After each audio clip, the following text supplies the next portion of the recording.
And we're back, guys. We have a championship to be played. Championship Sunday. How's everyone doing?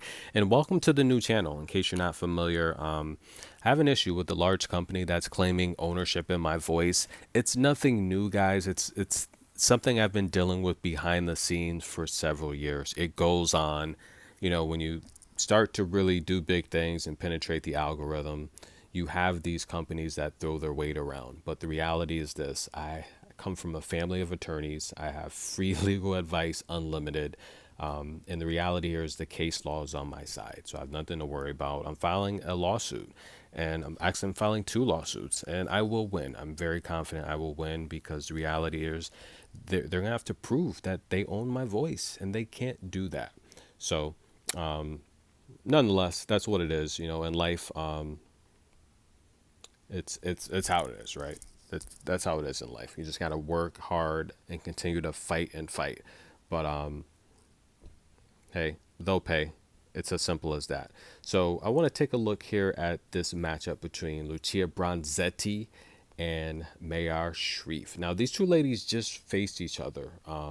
Actually, no, not that recent. Last year, they played last year on grass at Bad Homburg, where Bronzetti won that. Actually, I remember covering that match. Remember Iga bowed out of that tournament to go to SW19 early. And I guess she said she wasn't feeling well or something. Bronzetti's having a rough season. She's only won 16 matches, and she's having a losing season, 16 and 21. But more than half of her wins come on the clay surface. She does have a winning percentage this year on clay, but so does Mayar. Again, more than half of her wins come on clay. Mayar's 24 and 9 on the year when it comes to clay. She's on a 4-match win streak. We saw her take out Kudermetova, Mateas, Emiliana Arango, and Jankovic, while Bronzetti took out Simona Walter, Katarina Bengdo. Trivia: does anyone remember Katarina's maiden name? Anyone? Anyone? She beat Elsa Jackman after dropping the first set and Gao in straight sets. This is going to be a good matchup. I say it all the time. The Italian players, they're some of the smallest players on tour, right? They're short. They play their best game. Jasmine might be she might be the exception, but most of the Italian players play their best game inside the baseline and coming across court. The same with Elizabeth and the same with Bronzetti. While Mayar, she's kind of a true clay player. Not that Bronzetti isn't. She's won a lot of matches on clay, but to me, Mayar is your typical clay player. She's got great topspin. She has a good drop shot. She can go to the Bella route, and she slides well on clay. If you've never seen these two, Bronzetti's pretty small. She's an average sized woman, but Mayar is very tough and powerful. Remember I told you guys I feared for Coco the first time she faced Mayar? I'm like, because she's so big and strong, right?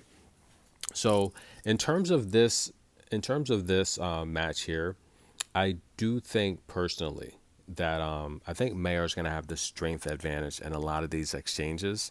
I really, really do.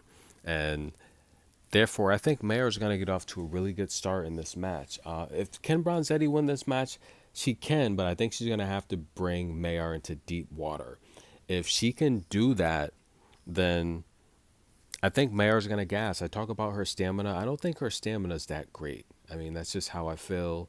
I don't think Mayar has really good stamina. I've seen her tired to the point, especially in some of these third sets, where she can't do anything about it. She ends up losing the match. But Bronzetti, she's going to be overpowered in these exchanges, and therefore I think Mayar gets off to a very fast start. Mayar plays her best tennis in the first set because she's refreshed and energized, and she could really just push people around from side to side with her power, especially her backhand on clay.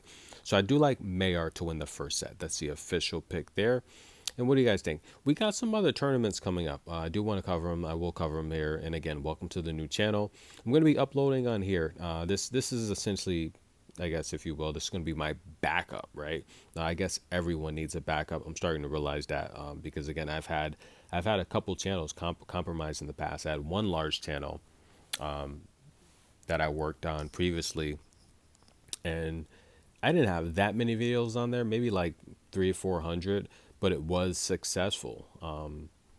So this is going to be my backup here. But we have other tournaments coming on that are starting. It's actually going to start Monday, to be honest with you. But what about the matchup and Bastad. That's Sweden, where we have Martina Trevisan, who's the seeded player, taking on Ann Lee. I did the preview and prediction in the previous video, and that's a tournament I do want to look at because I do think Ann Lee has value as the underdog. It's not a numeric lock, but I think Ann Lee, again, another Italian player who I think plays their best game inside the baseline, while Ann Lee has rockets. She has power. And I say it all the time, when you have a lot of power, it becomes harder to control those shots, which is why she makes a lot of mistakes because she's really trying to destroy that tennis ball. If she finds her range against Martina, Martina's not going to be able to do anything about it because she can't match the power of Ann Lee. Ann Lee is very powerful. So I do like Ann Lee to win that match as the underdog. I like that as an upset. We also have Arantxa Rus, right? She's taking on Fastel tomorrow. That's going to be a good match. I do like Arantxa. She's a great player. But what other tournament? We got Budapest, so that's going to be a good tournament. We have Katarina Zavatska. She's playing in there.